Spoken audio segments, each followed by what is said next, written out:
আসসালামু আলাইকুম, আমন্ত্রণ মাই টিভি সংবাদে। আপনাদের সাথে আছি আমি উম্মে সাবেরিনা। দর্শক, শুরুতেই জানাবো সংবাদ শিরোনাম। অন্তর্বর্তীকালীন সরকারের দফতর বন্টন করে প্রজ্ঞাপন জারি, সরকারের মেয়াদ নিয়ে এখনই সিদ্ধান্ত নেওয়া সম্ভব নয় বললেন রিজওয়ানা হাসান। জাতীয় স্মৃতিসৌধ ও কেন্দ্রীয় শহীদ মিনারে শ্রদ্ধা নিবেদন করেছেন প্রধান উপদেষ্টা ডক্টর ইউনূস সহ উপদেষ্টারা। কাল যাচ্ছেন শহীদ আবু সাইদের বাড়ি। নতুন সরকারের কাছে বৈষম্য ও দলীয়করণ দূর, দুর্নীতি, সন্ত্রাস, চাঁদাবাজি বন্ধ, অর্থনৈতিক উন্নয়ন ও ব্যাপক কর্মসংস্থান চান নাগরিকরা, চান স্থিতিশীল গণতন্ত্র। গণতন্ত্র প্রতিষ্ঠা ও অর্থনৈতিক উন্নয়নে বাংলাদেশের অন্তর্বর্তীকালীন সরকারকে সহযোগিতা করবে জাতিসংঘ, বিএনপির সঙ্গে বৈঠক, বিশ্ব নেতাদের অভিনন্দন। এবং কোটা সংস্কার আন্দোলনে আহতদের চিকিৎসা সহ অন্যান্য দায়িত্ব নেবে রাষ্ট্র, জানালেন সমন্বয়করা। প্রয়োজনে বিদেশেও উন্নত চিকিৎসার ব্যবস্থা।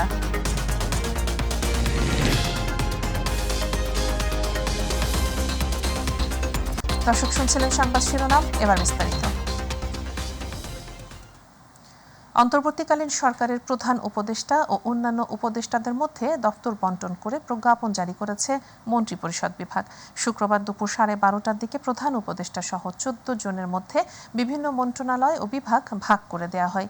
এতে প্রধান উপদেষ্টা হিসেবে ডক্টর মোহাম্মদ ইউনূস তাঁর নিজের কাছে 27টি মন্ত্রণালয় ও বিভাগ রেখেছেন। এছাড়া উপদেষ্টা সালেহ উদ্দিন আহমেদ পেয়েছেন 2 মন্ত্রণালয় ও বিভাগের দায়িত্ব।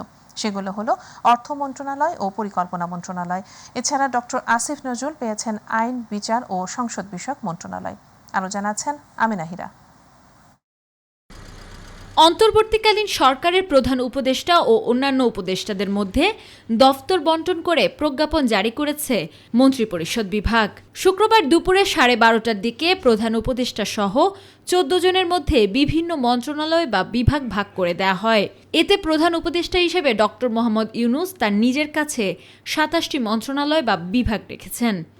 মন্ত্রিপরিষদ বিভাগ প্রতিরক্ষা মন্ত্রণালয়, সশস্ত্র বাহিনী বিভাগ, শিক্ষা মন্ত্রণালয়, সড়ক পরিবহন ও সেতু মন্ত্রণালয়, খাদ্য মন্ত্রণালয়, গৃহায়ন ও গণপূর্ত মন্ত্রণালয়, ভূমি মন্ত্রণালয়, বস্ত্র ও পাট মন্ত্রণালয়, কৃষি মন্ত্রণালয়, বিজ্ঞান ও প্রযুক্তি মন্ত্রণালয়, রেলপথ মন্ত্রণালয়, জনপ্রশাসন মন্ত্রণালয়, বিদ্যুৎ, জ্বালানি ও খনিজ সম্পদ মন্ত্রণালয়, নৌপরিবহন মন্ত্রণালয়, পানি সম্পদ মন্ত্রণালয়, মহিলা ও শিশু বিষয়ক মন্ত্রণালয়, দুর্যোগ ব্যবস্থাপনা ও ত্রাণ মন্ত্রণালয়, তথ্য ও সম্প্রচার মন্ত্রণালয়, প্রবাসী কল্যাণ ও বৈদেশিক কর্মসংস্থান মন্ত্রণালয়, বাণিজ্য মন্ত্রণালয়, শ্রম ও কর্মসংস্থান মন্ত্রণালয়, সংস্কৃতি বিষয়ক মন্ত্রণালয়, বেসামরিক বিমান পরিবহন ও পর্যটন মন্ত্রণালয়, মুক্তিযুদ্ধ বিষয়ক মন্ত্রণালয়, পার্বত্য চট্টগ্রাম বিষয়ক মন্ত্রণালয়, প্রাথমিক ও গণশিক্ষা মন্ত্রণালয়।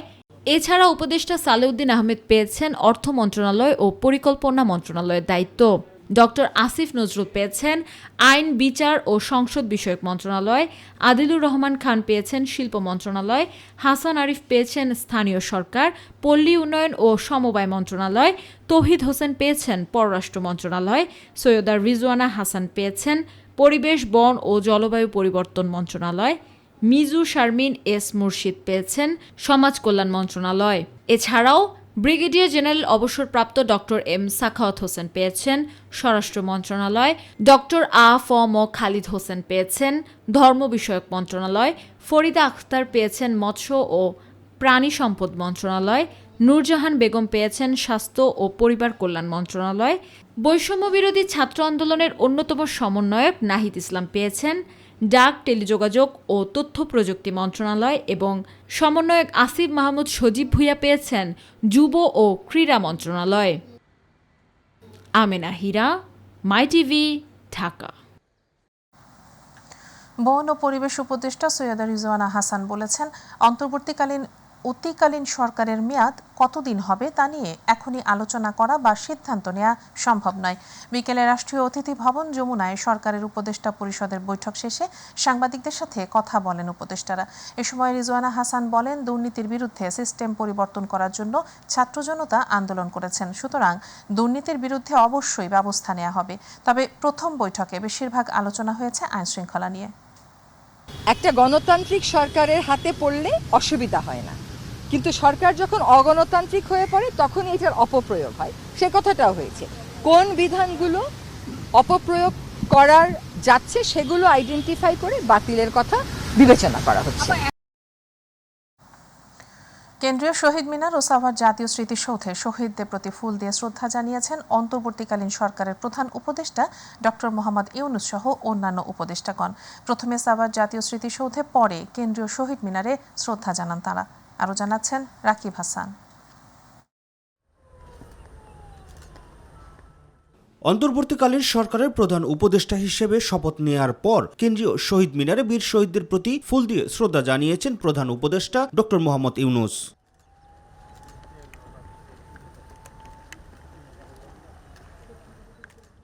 সকালে শহীদ মিনারে পুষ্পস্তবক অর্পণের পর শহীদদের স্মরণে কিছুক্ষণ নীরবে দাঁড়িয়ে থাকেন তিনি। এ সময় বিউগলে বাজানো হয় করুণ সুর। প্রধান উপদেষ্টার পর শহীদ মিনারে পুষ্পস্তবক অর্পণ করেন অন্তর্বর্তী সরকারের অন্য উপদেষ্টাগণ।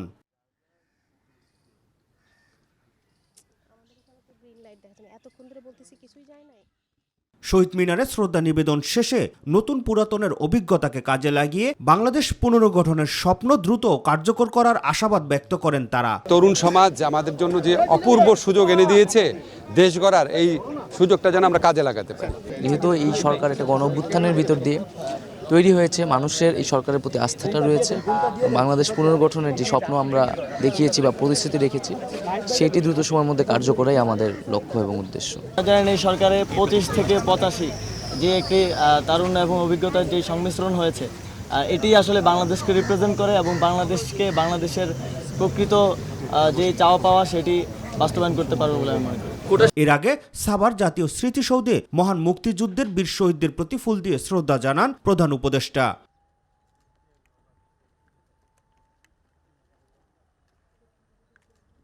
প্রধান উপদেষ্টার পর সাভার জাতীয় স্মৃতিসৌধে পুষ্পস্তবক অর্পণ করেন অন্তর্বর্তী সরকারের অন্য উপদেষ্টাগণ।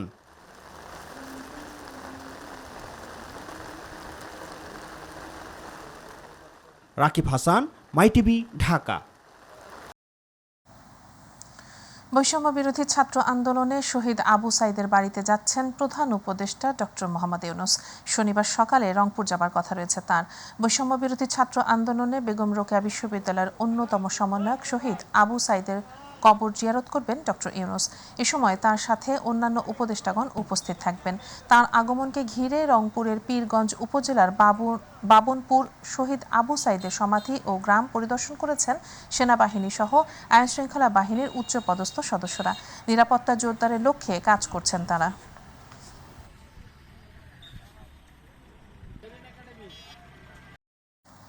ছাত্র জনতার অভ্যুত্থানের মুখে সরকার পতনের পর বৃহস্পতিবার শপথ নিয়েছেন অন্তর্বর্তীকালীন সরকার। এই সরকারের প্রধান উপদেষ্টা নোবেলজয়ী অর্থনীতিবিদ ডক্টর মোহাম্মদ ইউনূস। পরদিনই কয়েকটি জাতীয় পত্রিকায় ডক্টর ইউনূসের ছবি ব্যবহার করে সরকারের প্রধান উপদেষ্টাকে অভিনন্দন জানিয়ে বিজ্ঞাপন দিয়েছে কিছু প্রতিষ্ঠান। এ নিয়ে আজ শুক্রবার সকাল থেকেই সামাজিক যোগাযোগ মাধ্যমে ব্যাপক আলোচনা সমালোচনা চলছে। এবার প্রধান উপদেষ্টার কার্যালয় থেকে বিবৃতি দিয়ে জানানো হয়েছে, এ ধরনের বিজ্ঞাপন বা প্রচারে প্রধান উপদেষ্টার ছবি ব্যবহার করা যাবে না।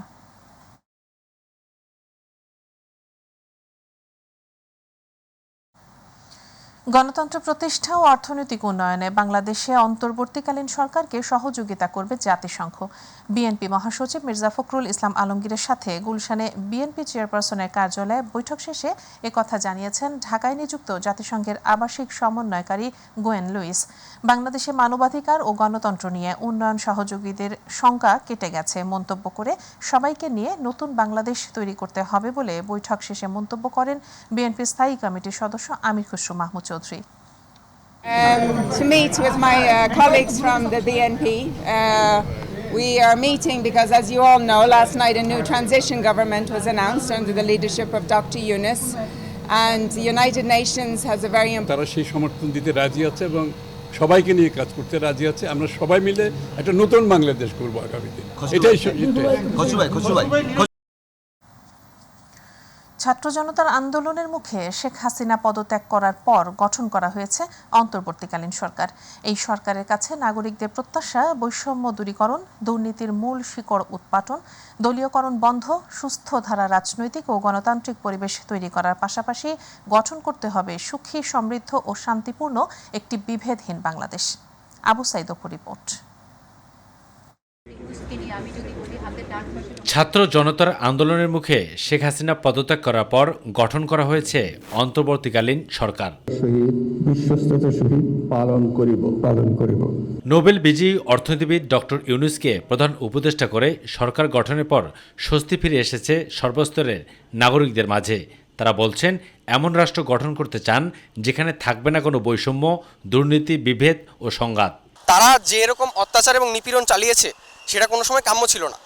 আমরা শান্তিপূর্ণ মীমাংসা চেয়েছিলাম। আমি ছাত্র হিসেবে যাব, কোনো রাজনৈতিক প্রভাব যেন খাটানো না হয়। ঘুষ মুক্তভাবে থাকুক, মেধা তালিকা অনুযায়ী চাকরি হোক। চারিদিকে যে অরাজকতার সৃষ্টি হয়েছে এটাকে দ্রুত শান্ত করতে হবে, দেশের উন্নয়নের জন্য ভাবতে হবে। দেশটা যাতে ভালোভাবে থাকে, জনগণ যাতে ভালোভাবে থাকে, সেই প্রত্যাশা আমরা সরকারের কাছে চাচ্ছি। দেশটাকে সুন্দরভাবে এগিয়ে নিয়ে যাক, শান্তিতে থাকি, মানুষজন শান্তিতে বসবাস করতে, এটাই চাই।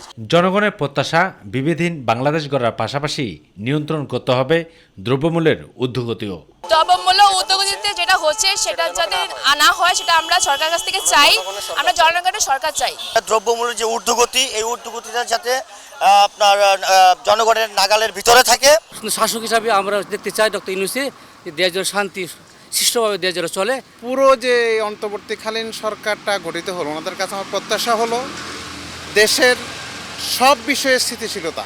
তবে রাজধানীর অতীতের চিত্র বদলে দিয়েছে শিক্ষার্থীরা। মাঠে ঘাটে এবং সড়কে অবস্থান নেয় বিভিন্ন গন্তব্যে ছুটে চলা মানুষের মাঝে ফিরে এসেছে স্বস্তি।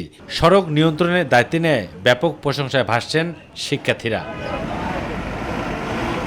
বর্তমান অন্তর্বর্তীকালীন সরকারের কাছে সাধারণ মানুষের প্রত্যাশা দুর্নীতিমুক্ত এবং বৈষম্য বিরোধী একটি সমাজ গঠন হবে, যে সমাজ বহির্বিশ্বের কাছে মাথা উঁচু করে দাঁড়াবে, প্রতিষ্ঠিত হবে লাল সবুজের পতাকা।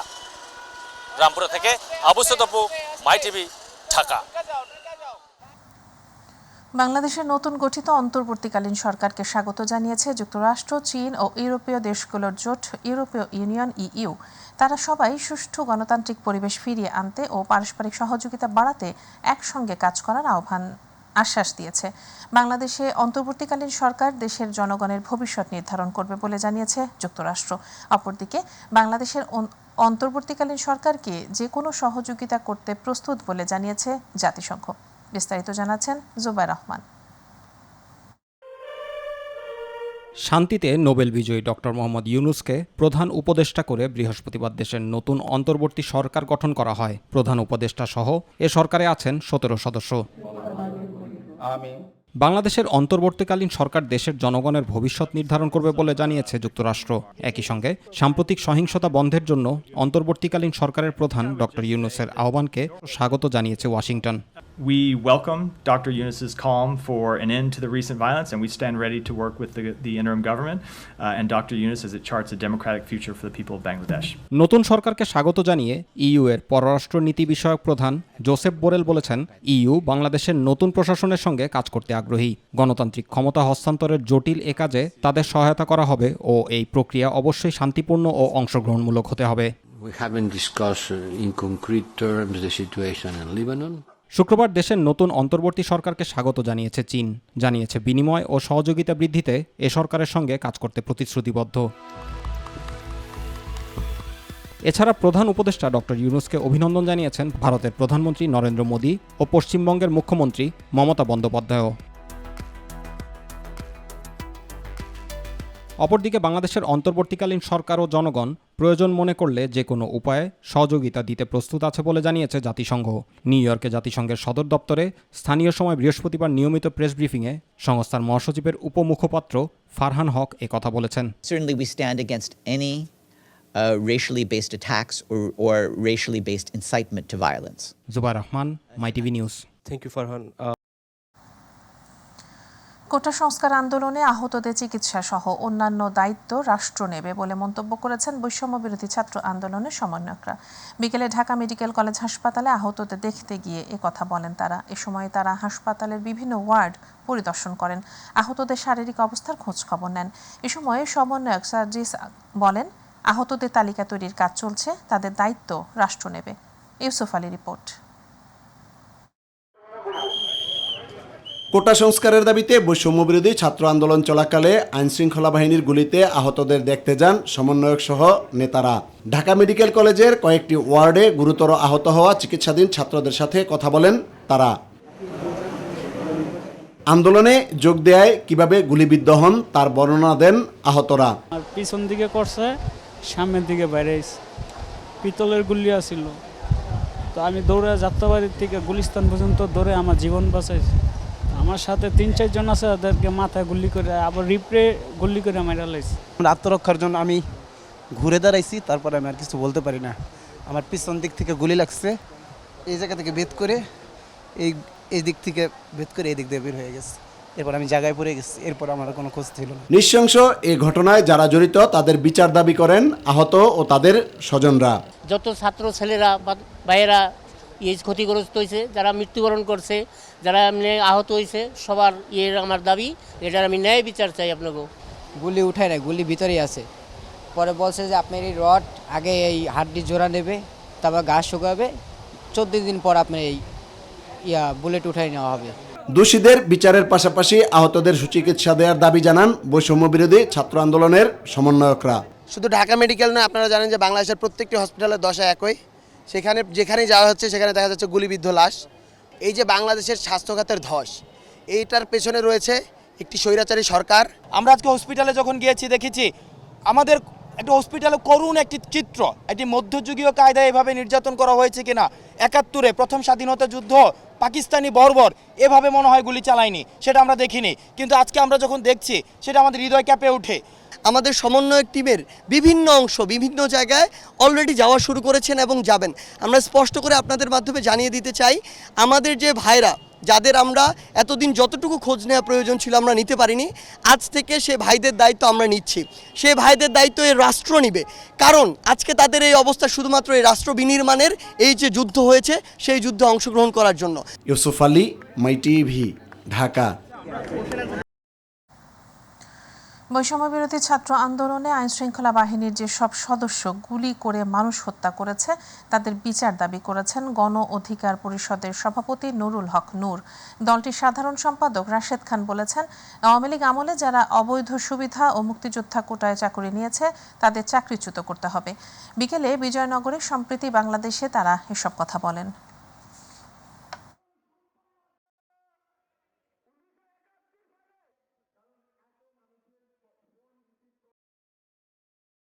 3 দিন বন্ধ থাকার পর শুক্রবার সকাল 8টা থেকে ঢাকা মহানগর পুলিশের 29 থানায় সেবা কার্যক্রম শুরু হয়েছে। সেনাবাহিনী সদস্যদের পাহারায় পুলিশ সদস্যরা তাদের কর্মস্থলে যোগ দেন। যেসব থানায় হামলা হয়নি বা কম ক্ষতিগ্রস্ত হয়েছে সেসব থানার কার্যক্রম শুরু হয়েছে। আর যেসব থানায় হামলা, ভাঙচুর ও অগ্নিসংযোগ করা হয়েছে সেসব থানায় পুলিশ সদস্যরা এলেও সেখানে পুলিশের বসার মতো অবস্থাই ছিল না। তাই ডিএমপির 21 থানায় এখনো কার্যক্রম শুরু হয়নি, সীমিত পরিসরে শুরু হয়েছে থানার কার্যক্রম। সকালে সেনা পাহারায় শুরু হয় রাজধানী তেজগাঁও থানার কার্যক্রম। তাদেরকে রিফর্ম করে নতুন করে কাজ করার জন্য তাদেরকে সেভ করাটা আমার অত্যন্ত জরুরি। এছাড়া ওই থানার ভেতরে ব্যাপক অনেক অস্ত্র রয়েছে। যদি এগুলো সন্ত্রাসীদের কাছে চলে যেত তাহলে এটা আমাদের নিরাপত্তার জন্য একটা চ্যালেঞ্জ হয়ে যেত। সত্যিকারে যে আমরা মানুষের প্রয়োজনে এটা সেই প্রয়োজনটা আবার মেটানোর জন্যই কিন্তু আমরা চলে আসছি। প্রশাসনিক কারণে বরখাস্ত হওয়া কর্মকর্তাদের কাজে ফেরানোর সিদ্ধান্ত নিয়েছে বাংলাদেশ পুলিশ। তাদের সাময়িক বরখাস্তের আদেশ প্রত্যাহার করা হয়েছে। শুক্রবার পুলিশ সদর দপ্তরে জারি করা এক আদেশে এ সিদ্ধান্ত জানানো হয়। আদেশে বলা হয়, পুলিশের সব ইউনিটে প্রশাসনিক কারণে সাময়িক বরখাস্ত কনস্টেবল থেকে এসআই, ডিএমপিতে কনস্টেবল থেকে ইন্সপেক্টর পর্যন্ত আদেশ প্রত্যাহার করতে আদেশক্রমে নির্দেশ দেওয়া হয়। আদেশটি পুলিশের সব ইউনিটে পাঠিয়ে তাৎক্ষণিক কার্যকর করার নির্দেশনা দেওয়া হয়েছে। পথে ঘাটে নেই চাঁদা, আর তার প্রভাব পড়তে শুরু করেছে রাজধানীর বাজারগুলোতে। দাম কমতে শুরু করেছে নিত্য প্রয়োজনীয় পণ্যগুলোর। অন্তর্বর্তীকালীন সরকারের প্রথম দিনে বাজারে পণ্যের দাম কমতে শুরু করায় স্বস্তি প্রকাশ করেছেন নাগরিকরা। ভোক্তাদের দাবি, সামনে বাজার নিয়ন্ত্রণে জোরালো ভূমিকা রাখবে অন্তর্বর্তীকালীন সরকার। এদিকে বাজারে সিন্ডিকেট রুখতে মনিটরিং করছে শিক্ষার্থীরা। আমিনা হিরার আরেকটি রিপোর্ট। অন্তর্বর্তীকালীন সরকার গঠনের পর জনমনে কিছুটা আতঙ্ক কমায় রাজধানীর কাঁচা বাজারগুলোতে বেড়েছে ক্রেতা সমাগম। তেমনি পথে ঘাটে বাজারে চাঁদাবাজদের দৌরাত্ম্য না থাকায় ফিরেছে স্বস্তি। মুনাফাখোরদের সিন্ডিকেটও এখন ঘোর আতঙ্কে। বেশ কিছু পণ্যের দাম কমলেও গত সপ্তাহের দামে বিক্রি হচ্ছে আদা, রসুন, পেঁয়াজ সহ অন্যান্য পণ্য। একই সাথে মুরগি ও গরুর মাংসের দামও অপরিবর্তিত, তবে প্রকারভেদে দাম বেড়েছে কিছু মাছের। ব্রয়লার মুরগি 170 টাকা কেজি, সোনালী মুরগি 260 থেকে 80 টাকা কেজি, এটা বিভিন্ন ধরনের আছে। বাজার মোটামুটি আগের দামে আছে, নতুন কোনো কিছু দাম বাড়ে নাই।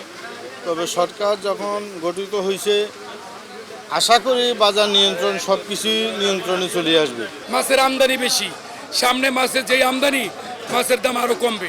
অন্তর্বর্তী সরকারের একটাই রিকোয়েস্ট যে সব জায়গায় যেন একটা তদারকি হোক, তাহলেই দেশ সুষ্ঠু এবং সবাই এটা আস্থা ফিরে আসবে। প্রতি কেজি পেঁপে, পটল, ঢেঁড়স বিক্রি হচ্ছে 40 থেকে 50 টাকায়। যদিও মাত্র একদিনের ব্যবধানে কাঁচামরিচের দাম বেড়েছে দ্বিগুণেরও বেশি। পেঁয়াজের বাজারে গিয়েছিলাম আর কাঁচামরিচের বাজারে আসছি, দুইটাই ঊর্ধ্বগতি। পেঁপে 40 টাকা, করলা 70, 80 এরকম, পটল 40, 30, তারপর হচ্ছে কাঁকরোল 60, 70। বাজারে স্থিতিশীলতা রক্ষায় অন্তর্বর্তী সরকারকে পদক্ষেপ নেওয়ার অনুরোধ করেন ভোক্তারা। নিত্য প্রয়োজনীয় জিনিস এইটা একটা স্টেবল অবস্থা না, খুব জরুরি হয়ে গেছে। যেমন আজকে ডিম 50 টাকা হালি, কালকে 70 টাকা হালি, এটা তো হতেই পারে না। বাজারে পণ্য টানা হয়, ওইখানে কিন্তু একটা সিন্ডিকেট আছে বাজারে আনার ক্ষেত্রে। যদি ওনারা কম দামে জিনিসপত্র কিনতে পারে তাহলে কিন্তু কম দামে বিক্রি করতে পারবে, ওইটাও যাতে মনিটরিং করা হয়। এদিকে বাজার নিয়ন্ত্রণ রাখতে মাঠে নেমেছে শিক্ষার্থীরা। চাঁদা নেওয়া সহ অনিয়ম ঠেকাতে দেয়া হচ্ছে দোকানে দোকানে টহল। আমাদের কাছে খবর গেছে না এখানে নাকি চাঁদাবাজি হচ্ছে, যে কারণে আমাদের সতর্ক করা হয়েছে ওখান থেকে, আর এখান থেকে ইনফরমেশন গেছে, যার কারণে আমরা এখানে আসি। তো আমরা এখন মনিটরিং করতেছি যে কোথাও এই অসাধু ব্যবসায়ী বা ছিনতাইকারীরা বা চাঁদাবাজরা এখানে হামলা করতেছে কিনা। ছাত্ররা আমাদেরকে আইসা হেল্প করে যে কেউ চাঁদাবাজি জড়িত করে আমাদের কাছে আপনারা হেল্প করবেন। তারপরে ডিমের দাম আগের তুলনা থেকে কিছুটা কমছে। আমিনা হিরা, মাই টিভি, ঢাকা। দেশে বিভিন্ন জায়গায় বৈষম্য বিরোধী ছাত্র আন্দোলনে নিহত শহীদদের স্মরণে মোমবাতি প্রজ্বলন করেছেন শিক্ষার্থীরা। রাজধানীর উত্তরা 3 নম্বর সেক্টর ফ্রেন্ডস ক্লাব মাঠে বৈষম্য বিরোধী ছাত্র আন্দোলনে সকল শহীদদের স্মরণে মোমবাতি প্রজ্বলন করেন শিক্ষার্থীরা। এ সময় শিক্ষার্থীরা ভবিষ্যতে সৎ পথে চলার জন্য শপথ বাক্য পাঠ করেন। সবশেষে দেশাত্মবোধক গান গেয়ে কর্মসূচির সমাপ্তি ঘোষণা করা হয়। সমাপনী বক্তব্যে সারা দেশে লুটপাট, ভাঙচুর, নৈরাজ্যের প্রতিবাদ জানায় শিক্ষার্থীরা। ফেসবুক স্ট্যাটাসের মাধ্যমে কথা, নাহিয়ান, ফরহাদ সোহেল, জামিল, সজীব, আফিফ, ইনাম সহ বৈষম্য বিরোধী অন্যান্য ছাত্রছাত্রীরা অনুষ্ঠানের আয়োজন করেন।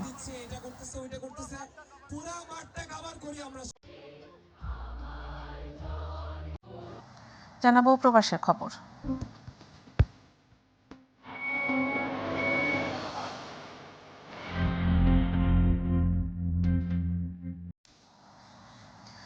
গণ আন্দোলনের মুখে শেখ হাসিনা সরকার পতন ও বিএনপি চেয়ারপারসন বেগম খালেদা জিয়ার মুক্তিতে বাংলাদেশ জাতীয়তাবাদী দল বিএনপি কুয়েত এর উদ্যোগে মিষ্টি বিতরণ ও আলোচনা সভা অনুষ্ঠিত হয়েছে। কুয়েত প্রতিনিধি আলামিন রানা জানান, বৃহস্পতিবার কুয়েত সিটির একটি হোটেলের হল রুমে সংগঠনের সিনিয়র সহ সভাপতি আব্দুল কাদের মোল্লার সভাপতিত্বে সাধারণ সম্পাদক আবুল হাশেম এনামের সঞ্চালনায় অনুষ্ঠানে বক্তব্য রাখেন কুয়েত বিএনপি শীর্ষস্থানীয় নেতা শোয়েব আহমেদ, আলহাজ শওকত আলী, মোহাম্মদ মাইনুদ্দিন ও কুয়েত বিএনপির অঙ্গ সংগঠনের অসংখ্য নেতৃবৃন্দ। পরিশেষে বেগম খালেদা জিয়ার সুস্থতা কামনায় ও বৈষম্য বিরোধী ছাত্র জনতার আন্দোলনে নিহত ও আহতদের সুস্থতা কামনায় দোয়া ও মোনাজাত অনুষ্ঠিত হয়। এর সাথে সংবাদের শেষ প্রান্তে আমরা যাবার আগে আরো একবার জানিয়ে দিচ্ছি সংবাদ শিরোনামগুলো। অন্তর্বর্তীকালীন সরকারের দপ্তর বন্টন করে প্রজ্ঞাপন জারি, সরকারের মেয়াদ নিয়ে এখনই সিদ্ধান্ত নেওয়া সম্ভব নয় বললেন রিজওয়ানা হাসান। জাতীয় স্মৃতিসৌধ ও কেন্দ্রীয় শহীদ মিনারে শ্রদ্ধা নিবেদন করেছেন প্রধান উপদেষ্টা ডক্টর ইউনূস সহ উপদেষ্টারা। কাল যাচ্ছেন শহীদ আবু সাইদের বাড়ি। নতুন সরকারের কাছে বৈষম্য ও দলীয়করণ দূর, দুর্নীতি, সন্ত্রাস, চাঁদাবাজি বন্ধ, অর্থনৈতিক উন্নয়ন ও ব্যাপক কর্মসংস্থান চান নাগরিকরা, চান স্থিতিশীল গণতন্ত্র।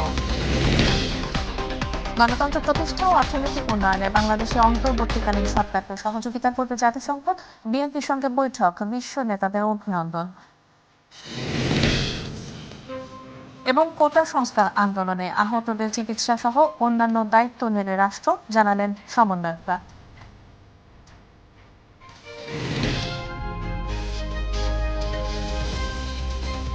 দর্শক, এছাড়া এখনকার সংবাদে এছাড়া ইউটিউবে মাইটিভি সংবাদ পেতে ভিজিট করুন youtube/mytvbd নিউজ এবং আমাদের অনুষ্ঠান দেখতে ভিজিট করুন youtube/mytv বাংলা, facebook/mytv বাংলা।